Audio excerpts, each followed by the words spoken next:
ಸ್ನೇಹಿತರೆ, ನಿಮ್ಗೊಂದು ಪ್ರಶ್ನೆ ಕೇಳ್ತೀನಿ. ಈ ಜಗತ್ತಲ್ಲಿ ದೇವ್ರನ್ನ ಕಂಡ್ರೆ ಭಯ ಪಡೋದು ಅಥವಾ ಒಬ್ಬ ದೇವ್ರು ನಮ್ಮನ್ನ ಭಯಪಡಿಸೋ ತಪ್ಪಾ?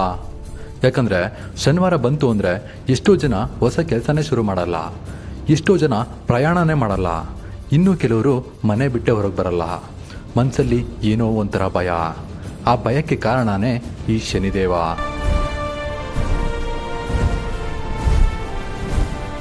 ಜನ ಹೇಳ್ತಾರೆ, ಶನಿ ಬೆನ್ನತ್ತಿದ್ರೆ ಜೀವನ ನರಕ ಆಗುತ್ತೆ, ನಮ್ಮ ಬ್ಯಾಡ್ ಟೈಮ್ ಸ್ಟಾರ್ಟ್ ಆಗುತ್ತೆ, ಶನಿಯ ವಕ್ರ ದೃಷ್ಟಿ ಬಿದ್ದರೆ ನಮ್ಮ ಕೆಲಸಗಳೆಲ್ಲ ಹಾಳಾಗುತ್ತೆ, ನಮಗೆ ಮಂಕು ಬಡ್ದಂಗಾಗುತ್ತೆ, ನಮ್ಮ ಏಳಿಗೆ ನೆಲ ಕಚ್ಚುತ್ತೆ. ಒಟ್ಟಿನಲ್ಲಿ ಶನಿ ಅಂದ್ರೇ ಬದುಕಿದ್ದಾಗಲೇ ನರಕ ತೋರಿಸೋ ನರಕಾಧೀಶ ಅಂತ ಅಂದ್ಕೊಂಡಿದ್ದಾರೆ. ಆದರೆ ಒಮ್ಮೆ ಯೋಚಿಸಿ ನೋಡಿ, ಒಬ್ಬ ದೇವರು ನಿಜವಾಗ್ಲೂ ಇಷ್ಟೊಂದು ಕೆಟ್ಟೋನಾಗ ಸಾಧ್ಯನಾ? ಅಥವಾ ನಾವೇನಾದರೂ ಆತನನ್ನು ತಪ್ಪಾಗಿ ಅರ್ಥ ಮಾಡ್ಕೊಂಡಿದ್ದೀವ?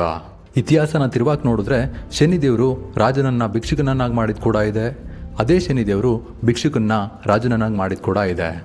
ಆದರೆ ಈ ಪಾರ್ಶಾಲಿಟಿ ಯಾಕೆ? ಒಬ್ರಿಗೆ ನೋವು, ಕಷ್ಟ, ಅವಮಾನ, ಇನ್ನೊಬ್ರಿಗೆ ಶಕ್ತಿ, ಗೌರವ, ಯಶಸ್ಸ. ಇದನ್ನು ತಿಳ್ಕೋಬೇಕು ಅಂದರೆ ಈ ವಿಡಿಯೋನ ಸ್ಕಿಪ್ ಮಾಡದೆ ಕೊನೆವರೆಗೂ ನೋಡಿ. ಅರ್ಧಂಬರ್ಧ ನೋಡಿ ನನಗೆ ಶನಿ ಕಾಟ ತಪ್ತಿಲ್ಲ ಅಂತ ಮಾತ್ರ ಹೇಳಬೇಡಿ. ಯಾಕಂದರೆ ಈ ವಿಡಿಯೋದಲ್ಲಿ ನಾವು ಈ ಶನಿದೇವರ ಜನ್ಮ ರಹಸ್ಯ, ಆತ ಅನುಭವಿಸಿದ ನರಕದ ಜೀವನ, ಆತನಿಗಾದ ಅನ್ಯಾಯಗಳು, ಅವಮಾನಗಳು, ಆತ ಬೆಳೆದು ಬಂದ ರೀತಿ, ಆತನ ಕೋಪ ತಾಪಕ್ಕೆ ಕಾರಣ, ಆತನಿಗೆ ಸಿಕ್ಕ ವರ, ದೇವತೆಗಳೇ ಈತನನ್ನ ಕಂಡ್ರೆ ನಡುಗೋದು ಯಾಕೆ, ಶನಿಯ ಕಾಟದಿಂದ ಪರಶಿವ ಏನೇನೆಲ್ಲ ಅನುಭವಿಸ್ಬೇಕಾಗಿ ಬಂತು, ಆತ ಯಾರನ್ನ ಹುಡುಕಿ ಬೆನ್ನತ್ತಾನೆ, ಆತನ ವಕ್ರದೃಷ್ಟಿಯಿಂದ ತಪ್ಪಿಸ್ಕೊಳ್ಳೋದು ಹೇಗೆ ಅಂತೆಲ್ಲ ತಿಳ್ಕೊಳ್ಳೋಣ. ಅದಕ್ಕಿಂತ ಮುಂಚೆ ನೀವು ನಮ್ಮ ಚಾನಲ್ಗೆ ಹೊಸಬರಾಗಿದ್ದರೆ ಸಬ್ಸ್ಕ್ರೈಬ್ ಮಾಡ್ಕೊಳ್ಳೋದನ್ನ ಮಾತ್ರ ಮರಿಬೇಡಿ.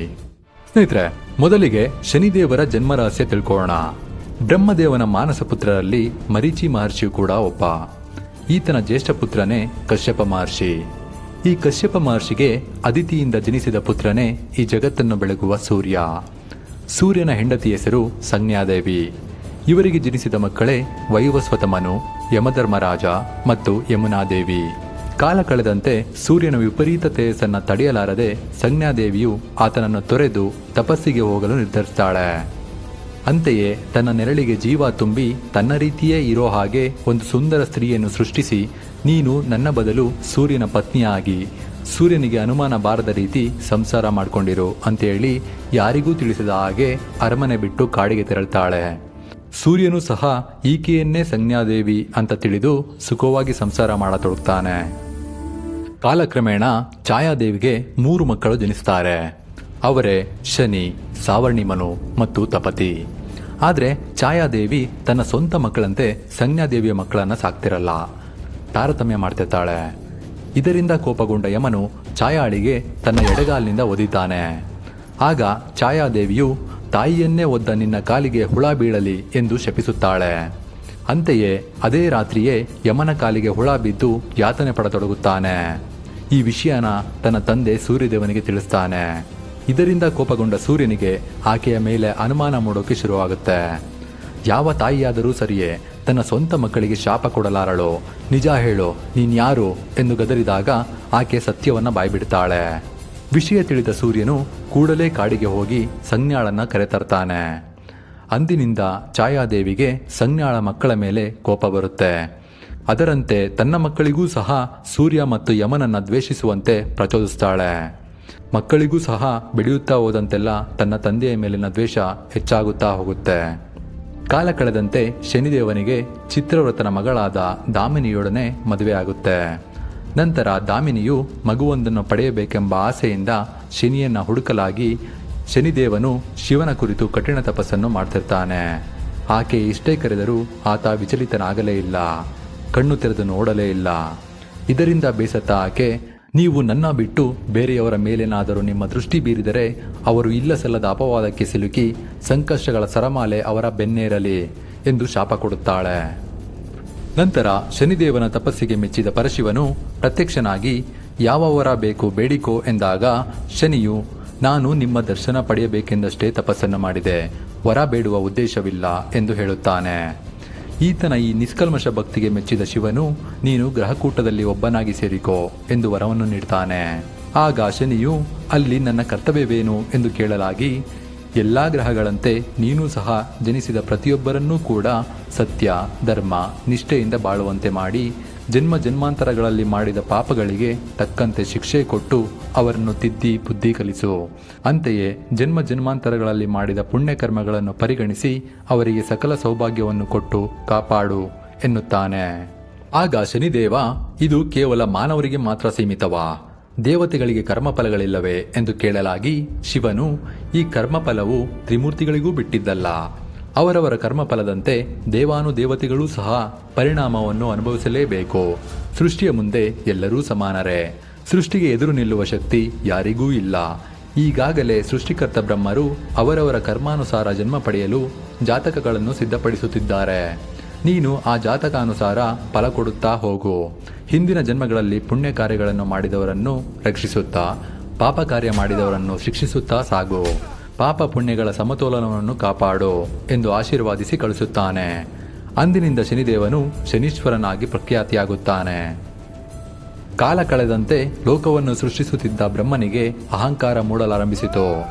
ನಾನು ಸೃಷ್ಟಿಕರ್ತ, ನಾನೇ ಎಲ್ಲ, ನನಗಿಂತ ಮೇಲ್ಯಾರೂ ಇಲ್ಲ ಎಂದು ಬೀಗತೊಡಗಿದ. ಆ ಅಹಂಕಾರವೇ ಆತನಿಗೆ 5ನೇ ತಲೆಯಾಗಿ ಹೊರಹೊಮ್ಮಿತ್ತು. ಇದೇ ಅಹಂಕಾರದಲ್ಲಿ ಈತ ಶಿವನನ್ನೂ ಸಹ ಅವಮಾನಿಸಿದ. ಎಲ್ಲವನ್ನು ನಾನೇ ಸೃಷ್ಟಿಸಿದರೆ ನಿನ್ನ ಕೆಲಸವೇನೋ, ನಿನ್ನ ಅಸ್ತಿತ್ವವೇನೋ ಎಂದು ಪ್ರಶ್ನಿಸಿದ. ಇದರಿಂದ ಕೋಪಗೊಂಡ ಶಿವನು ಅಹಂಕಾರದಿಂದ ಸೃಷ್ಟಿಯಾಗಿದ್ದ ಆ 5ನೇ ತಲೆಯನ್ನು ಕತ್ತರಿಸಿ ಹಾಕಿ, ಅಹಂಕಾರದ ದೇವತೆಗೆ ಭೂಲೋಕದಲ್ಲಿ ಪೂಜೆ ನಡೆಯದು ಎಂದು ಶಾಪ ಕೊಡುತ್ತಾನೆ. ಹಾಗಾಗಿ ಬ್ರಹ್ಮದೇವನನ್ನು ಯಾರೂ ಸಹ ದೇವರಾಗಿ ಆರಾಧಿಸುವುದಿಲ್ಲ. ಆತನಿಗಾಗಿ ದೇವಾಲಯಗಳನ್ನು ನಿರ್ಮಿಸೋದಿಲ್ಲ. ಆದರೆ ಭಾರತದಲ್ಲಿ ಬ್ರಹ್ಮದೇವನ ಆರಾಧನೆಗೆಂದು ಕೆಲವು ದೇಗುಲಗಳಿವೆ. ಅದು ಎಲ್ಲಿದೆ ಅಂತ ಕಮೆಂಟ್ ಮಾಡಿ ತಿಳಿಸಿ. ಇತ್ತ ಬ್ರಹ್ಮನ ತಲೆ ಕಡಿದ ಶಿವನಿಗೆ ಬ್ರಹ್ಮಹತ್ಯಾ ದೋಷ ಅಂಟಿತ್ತು. ತಕ್ಷಣವೇ ಕಾರ್ಯಪ್ರವೃತ್ತನಾದ ಶನಿಯು ಶಿವನ ಮೇಲೆ ಪ್ರಭಾವವನ್ನು ಬೀರಲು ಶುರು ಮಾಡ್ತಾನೆ. ಮೊದಲು ಶಿವನ ವೈವಾಹಿಕ ಜೀವನವನ್ನು ಪ್ರವೇಶಿಸಿ ಗಂಗೆ ಮತ್ತು ಗೌರಿಗೆ ಕಲಹಗಳನ್ನು ತಂದಿಡ್ತಾನೆ. ಇದರಿಂದ ಶಿವನ ಜೀವನದಲ್ಲಿ ನೆಮ್ಮದಿ ಹಾಳಾಗುತ್ತೆ. ಹಾಗಾಗಿ ಇವರಿಬ್ಬರ ಕಾಟ ತಡೆಯಲಾರದೆ ದೋಷವನ್ನು ನಿವಾರಿಸಿಕೊಳ್ಳೋಕೆ ಅಂತ ಭೂಮಿಗೆ ಬಂದು ಊರೂರು ಅಲೆದು ಭಿಕ್ಷೆ ಬೇಡಲಾರಂಭಿಸುತ್ತಾನೆ. ಕೊನೆಗೆ ಕಾಶಿಯ ಬಳಿ ಬಂದು ನದಿಯಲ್ಲಿ ಮಿಂದು ಮೇಲೆದ್ದಾಗ ಆತನ ದೋಷ ಮುಕ್ತವಾಗುತ್ತೆ. ಹಾಗಾಗಿ ಈಗಲೂ ಸಹ ಪಾಪ ನಿವಾರಣೆಗೆಂದು ಕಾಶಿಯ ಗಂಗೆಯಲ್ಲಿ ಸ್ನಾನ ಮಾಡುವ ಪದ್ಧತಿ ರೂಢಿಯಲ್ಲಿದೆ. ಶಿವನು ದೋಷ ಪರಿಹಾರಕ್ಕೆಂದು ಅಲೆದಾಡುತ್ತಿದ್ದ ಸಮಯದಲ್ಲೇ ದಶಕಂಠ ರಾವಣನು ಶಿವನನ್ನು ಕುರಿತು ಕಠಿಣ ತಪಸ್ಸನ್ನು ಮಾಡ್ತಿರ್ತಾನೆ. ಆದರೆ 1000 ವರ್ಷ ಕಳೆದರೂ ಸಹ ಶಿವನು ಪ್ರತ್ಯಕ್ಷನಾಗಿರಲ್ಲ. ಇದರಿಂದ ಬೇಸತ್ತ ರಾವಣನು ತನ್ನ ಒಂದೊಂದು ತಲೆಗಳನ್ನು ಕಡಿದು ಅಗ್ನಿಗೆ ಅರ್ಪಿಸತೊಡಗುತ್ತಾನೆ. ಕೊನೆಗೆ 10ನೇ ತಲೆ ಕಡಿಯಲು ಹೋದಾಗ ಪ್ರತ್ಯಕ್ಷನಾದ ಶಿವನು ಆತನ ತಲೆಗಳನ್ನು ಪುನಃಸ್ಥಾಪಿಸಿ, ನಿನ್ನ ಭಕ್ತಿಗೆ ಮೆಚ್ಚಿದ್ದೇನೆ, ವರವೇನು ಬೇಕು ಎಂದಾಗ ರಾವಣನು ಅಮರತ್ವವನ್ನು ದಯಪಾಲಿಸು ಎಂದು ಬೇಡ್ತಾನೆ. ಆಗ ಶಿವನು, ನಿಯಂತ್ರಣದಲ್ಲಿಲ್ಲದ ಶಕ್ತಿ ಒಳ್ಳೆಯದಲ್ಲ, ಯೋಚಿಸಿ ಕೇಳು ಎಂದಾಗ ಆತ, ದಾನವರಿಂದ, ಯಕ್ಷರಿಂದ ಅಷ್ಟೇ ಏಕೆ, ದೇವತೆಗಳಿಂದಲೂ ಸಹ ಸಾವು ಬರಬಾರದು ಎಂದು ಬೇಡ್ತಾನೆ. ನಸುನಕ್ಕ ಶಿವನು ತಥಾಸ್ತು ಅಂದೇ ಬಿಡ್ತಾನೆ. ಈತ ವರ ಕೇಳುವ ಬರದಲ್ಲಿ ಮನುಷ್ಯರನ್ನ ಲೆಕ್ಕಕ್ಕೆ ಸೇರಿಸಿರಲ್ಲ. ಹೀಗೆ ವರ ಪಡೆದ ರಾವಣನು ಬಲಶಾಲಿಯಾಗಿ ದೇವತೆಗಳ ಮೇಲೆ ಯುದ್ಧವನ್ನು ನೋಡುತ್ತಾನೆ. ಸ್ವರ್ಗಲೋಕವನ್ನು ಸಹ ವಶಪಡಿಸಿಕೊಂಡು ಅಷ್ಟದಿಕ್ಪಾಲಕರನ್ನು ಸೆರೆಯಲ್ಲಿಡುತ್ತಾನೆ. ನವಗ್ರಹಗಳನ್ನು ಲಂಕೆಗೆ ಎಳೆದು ತಂದು ಸಿಂಹಾಸನದ ಮೆಟ್ಟಿಲ ಮೇಲೆ ಬೋರಲಾಗಿ ಮಲಗಿಸಿ ಅವರ ಬೆನ್ನ ಮೇಲೆ ನಡೆದು ಸಿಂಹಾಸನದ ಮೇಲೆ ಕುಳಿತುಕೊಳ್ಳುತ್ತಾನೆ. ವಿಷಯ ತಿಳಿದ ನಾರದರು ಲಂಕೆಗೆ ಬಂದು ನೋಡಲಾಗಿ ಅವರಿಗೆ ಪರಿಸ್ಥಿತಿಯ ಗಂಭೀರತೆ ಅರ್ಥವಾಗತೊಡಗುತ್ತೆ. ಶನಿಯ ಬಗ್ಗೆ ತಿಳಿದಿದ್ದ ಅವರಿಗೆ ಒಂದು ಉಪಾಯ ಒಳೆಯುತ್ತೆ. ಅದರಂತೆ ರಾವಣನ ಬಳಿಗೆ ಬಂದ ಅವರು, ಪ್ರಭು, ನೀವೀಗ ತ್ರಿಲೋಕ ಚಕ್ರವರ್ತಿ, ನಿಮ್ಮ ಘನತೆಗೆ ನೀವು ಇವರ ಬೆನ್ನ ಮೇಲಲ್ಲ, ನೇರವಾಗಿ ಮಲಗಿಸಿ ಅವರ ಹೊಟ್ಟೆಯ ಮೇಲೆ ನಡೆದು ಹೋಗಿ, ಆಗಲೇ ನಿಮ್ಮ ಘನತೆಗೆ ಬೆಲೆ ಎಂದು ಉರಿದುಂಬಿಸುತ್ತಾನೆ. ಇದರಿಂದ ಸಂತೋಷಗೊಂಡ ರಾವಣನು ಅವರನ್ನೆಲ್ಲ ನೇರವಾಗಿ ಮಲಗಿಸಿ ಮೊದಲು ಶನಿಯ ಎದೆಯ ಮೇಲೆ ಕಾಲಿಡುತ್ತಾನೆ. ತಕ್ಷಣವೇ ಆತನ ಕ್ರೂರ ದೃಷ್ಟಿ ರಾವಣನ ಮೇಲೆ ಬಿದ್ದು ಆ ಕ್ಷಣಕ್ಕೆ ಆತನ ಕಾಲು ಬಲಹೀನವಾಗಿ ಕುಸಿದು ಬೀಳುತ್ತೆ. ಅಲ್ಲಿಂದ 2.5 ವರ್ಷ ಆತನಿಗೆ ಶನಿಯ ಕಾಟ ಶುರುವಾಗುತ್ತೆ. ನಂತರ ಈತ ಸೀತೆಯ ಅಪಹರಣ ಮಾಡಲಾಗಿ ಆಂಜನೇಯನು ಆಕೆಯನ್ನು ಹುಡುಕಿಕೊಂಡು ಲಂಕೆಯನ್ನು ಪ್ರವೇಶ ಮಾಡ್ತಾನೆ. ಲಂಕೆಯನ್ನು ಬೆಂಕಿಯಲ್ಲಿ ದಹಿಸುತ್ತಾ ನವಗ್ರಹಗಳನ್ನ ಬಿಡುಗಡೆ ಮಾಡ್ತಾನೆ. ಇದರಿಂದ ಕೃತಜ್ಞನಾದ ಶನಿಯು, ನಿನ್ನ ಭಕ್ತರಿಗೆ ಮತ್ತು ಪ್ರೀತಿ ಪಾತ್ರರಿಗೆ ನಾನು ಕಾಡಿಸುವುದಿಲ್ಲ ಎಂದು ವರವನ್ನು ಕೊಡ್ತಾನೆ. ಹಾಗಾಗಿ ಶನಿಯಿಂದ ಕಾಡಿಸಲ್ಪಟ್ಟವರು ಆಂಜನೇಯನನ್ನು ಪೂಜಿಸಿ ಆತನ ಪ್ರೀತಿಗೆ ಪಾತ್ರರಾಗಿ ಶನಿಯ ತೀವ್ರತೆಯನ್ನು ಕಡಿಮೆ ಮಾಡ್ಕೋತಾರೆ ಎಂಬ ನಂಬಿಕೆ ಇದೆ. ಒಂದು ದಿನ ಶನಿದೇವನು ದೇವತೆಗಳ ಗುರುಗಳಾದ ಬೃಹಸ್ಪತಿಯನ್ನು ನೋಡಲು ಹೋಗಿ, ಗುರುಗಳೇ, ನಿಮ್ಮ ರಾಶಿಗೆ ನಾನು ಸ್ವಲ್ಪ ಸಮಯದಲ್ಲೇ ಪ್ರವೇಶಿಸಬೇಕಿದೆ, ಅನುಮತಿ ನೀಡಿ ಎಂದು ಕೇಳುತ್ತಾರೆ. ಆಗ ಗಾಬರಿಗೊಂಡ ಗುರುಗಳು, ಬೇಡ ಮಹಾರಾಯ, ನನ್ನ ಮೇಲೆ ಕೃಪೆ ತೋರು, ನನ್ನ ಬಿಟ್ಟು ಬಿಡು ಎಂದು ಕೇಳುತ್ತಾರೆ. ಆಗ ಶನಿಯು, ಗುರುಗಳೇ, ಎಲ್ಲ ತಿಳಿದ ನೀವೇ ಹೀಗೆಂದರೆ ಹೇಗೆ? ನಿಮ್ಮ ಕರ್ಮಫಲದಂತೆ ನಾನು ನಿಮ್ಮ ರಾಶಿಯನ್ನು ಪ್ರವೇಶಿಸಿ ಸೃಷ್ಟಿಯ ನಿಯಮದಂತೆ ಫಲಾನುಫಲಗಳನ್ನು ಕೊಡಲೇಬೇಕು. ನೀವೇ ಬೇಡವೆಂದರೆ ಇತರರ ರಾಶಿಗೆ ಹೇಗೆ ಹೋಗಲಿ? ತಾರತಮ್ಯ ಮಾಡಿದ ಹಾಗಾಗುವುದಿಲ್ಲವೇ? ಸಿದ್ಧರಾಗಿ, ಕೇವಲ 7.5 ವರ್ಷಗಳಷ್ಟೇ, ಸರಳ ಕಷ್ಟಗಳನ್ನೇ ನೀಡುವೆ ಎಂದು ಹೇಳುತ್ತಾನೆ. ಆಗ ಗುರುಗಳು, ಹಾಗೆನ್ನಬೇಡ ಶನಿದೇವ, ನನ್ನ ಬಿಟ್ಟು ಬಿಡು ಎಂದು ಗೋಗರೆಯುತ್ತಾರೆ. ಆಗ ಶನಿದೇವನು, ಹಾಗಾದರೆ ಕೇವಲ 2.5 ವರ್ಷಗಳ ಕಾಲ ಬಂದು ಮಧ್ಯಮ ಕಷ್ಟಗಳನ್ನು ನೀಡುವೆ ಎನ್ನುತ್ತಾನೆ. ಗುರುಗಳು ಅದಕ್ಕೂ ಒಪ್ಪದಿದ್ದಾಗ, ಸರಿ, ಹಾಗಾದರೆ ಕೇವಲ 1 ಪ್ರಹರ ಕಾಲ ಬಂದು ಕಠಿಣ ಶಿಕ್ಷೆ ನೀಡುತ್ತೇನೆ ಎಂದೇಳಿ ಅಲ್ಲಿಂದ ಹೊರಟು ಹೋಗುತ್ತಾರೆ. 1 ಪ್ರಹರ ಕಾಲವೆಂದರೆ 3 ಗಂಟೆಗಳ ಕಾಲ ಎಂದರ್ಥ. ಇತ್ತ ಚಿಂತೆಗೀಡಾದ ಗುರುಗಳು ಸಮಾಧಾನಕ್ಕೋಸ್ಕರ ಸಂಧ್ಯಾ ವಂದನೆ, ದೇವರ ಪೂಜೆ ಮಾಡುತ್ತಾ ಕಾಲ ಕಳೆಯುತ್ತಾರೆ. ಆಶ್ರಮ ಬಿಟ್ಟು ಹೊರಗೆ ಬರುವುದಿಲ್ಲ. ಆದರೆ ಅದೊಂದು ದಿನ ಗಂಗೆಯಲ್ಲಿ ಮಿಂದು ಸ್ನಾನ ಮಾಡಬೇಕೆಂದುಕೊಂಡ ಆತ ಗಂಗಾ ಸ್ನಾನ ಮಾಡಿ ಹಿಂತಿರುಗುವಾಗ ಕಾದು ಕುಳಿತಿದ್ದ ಶನಿಯು ಸಾಧುವಿನ ವೇಷ ಧರಿಸಿ ಆತನಿಗೆ ನಮಸ್ಕರಿಸಿ, ಸ್ವಾಮಿ, ತಮಗೆ ಕೊಡಲು 2 ಕರ್ಬೂಜದ ಹಣ್ಣನ್ನು ತಂದಿರುವೆ, ದಯಮಾಡಿ ಸ್ವೀಕರಿಸಿ, ನನ್ನನ್ನು ಆಶೀರ್ವಾದಿಸಿ ಎನ್ನುತ್ತಾನೆ.